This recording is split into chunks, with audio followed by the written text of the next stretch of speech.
Hello everyone, আসসালামু আলাইকুম। আমি রেহানা পারভিন। আমার চ্যানেল রকমারি পাকের ঘর থেকে চলে আসলাম নতুন একটি হালুয়া রেসিপি নিয়ে। আশা করি ভালো লাগবে। চলুন রেসিপিটি শুরু করা যাক।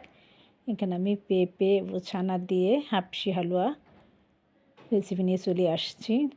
একটা পেঁপে নিয়েছি আমি, কেজি খানিকের মতো হবে। পেঁপেটাকে আমি অফ ক্যামেরায় একদম মিহি গ্রেট করে নিয়েছি। কোনো পানি চিপে ফেলে দিইনি। তারপর প্যানে দিয়ে দিচ্ছি আমি তেল আর ঘি মিক্স করে, যে সবাই যেন করে খেতে পারে। ঘিটা অনেক দাম, অনেকে ঘিটা কিনে করার মতো ক্ষমতা নাই বা করতে পারে না, সেজন্য আমি দুই রকমের দিয়ে মিলিয়ে করেছি।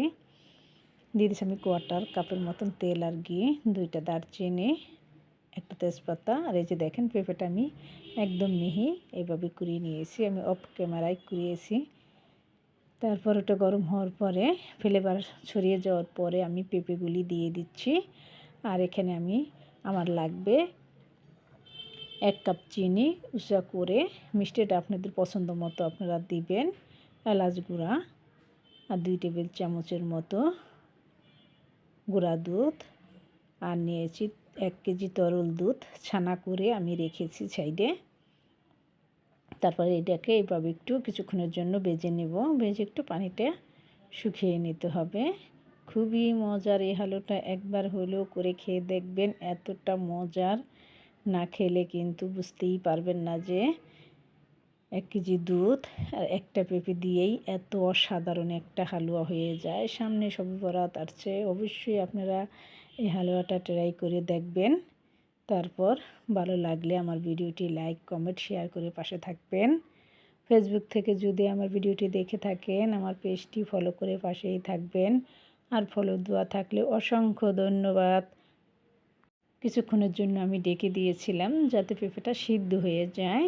এই যে দেখেন এই পেঁপেটা সিদ্ধ হয়ে গেছে। আর খেয়াল রাখবেন নিচে যেন লেগে না যায়। দেখেন মাশাআল্লাহ, কালারটা কিন্তু খুবই সুন্দর হয়ে গেছে।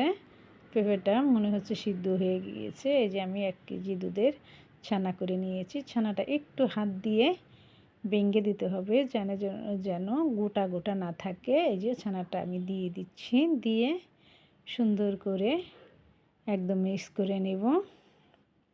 এই যে দেখেন মিক্স করে নাড়তে থাকতে হবে।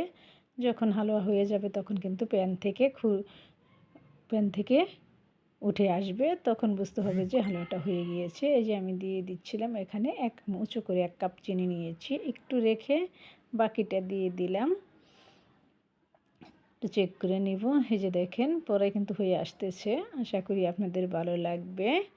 আর আমার ভিডিওটি যদি ইউটিউব থেকে দেখে থাকেন তাহলে আমার চ্যানেলটি ঘুরে আসার অনুরোধ রইল। আর যদি ভালো লেগে থাকে তাহলে আমার চ্যানেলটি সাবস্ক্রাইব করে আমার পাশেই থাকবেন, আমাকে উৎসাহিত দিবেন যাতে আমি এগিয়ে যেতে পারি আর আপনাদের ভালো ভালো রেসিপি উপহার দিতে পারি।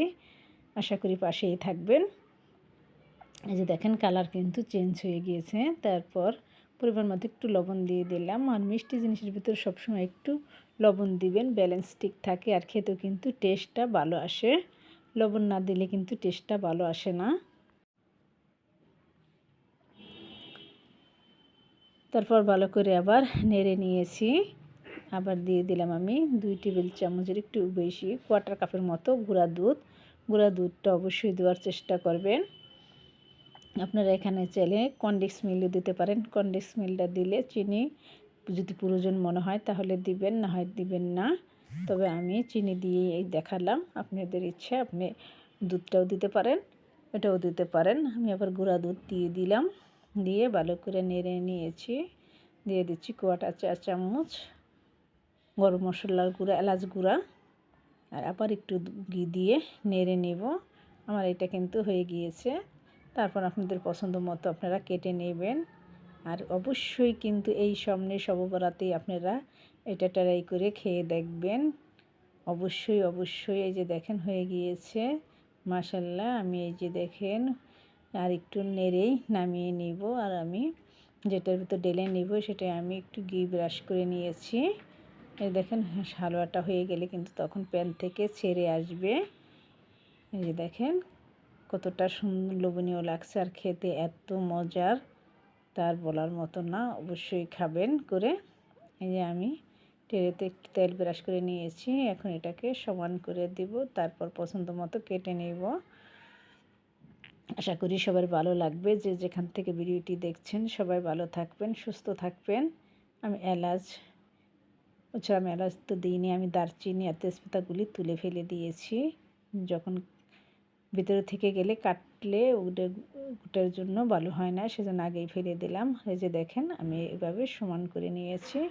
এখন আমার পছন্দ মতন আমি কেটে নেব। উপরে কিছু দিয়ে আপনার কাঠবাদাম, পেস্তা বাদাম যাই দেন আপনার পছন্দ মতো আপনি ডেকোরেশন করে নিতে পারেন। আর এটার উপরে কিন্তু আপনারা ড্যানিশ ক্রিমটা আছে, যে ক্রিমটাও আপনি দিয়ে, নানো ক্রিমটাও দিয়ে পরিবেশন করতে পারেন। ওইটার স্বাদ অন্যরকম, আর এটা কিন্তু খেতে অন্যরকম। আজকে এখানে বিদায় নিচ্ছি। আল্লাহ হাফেজ।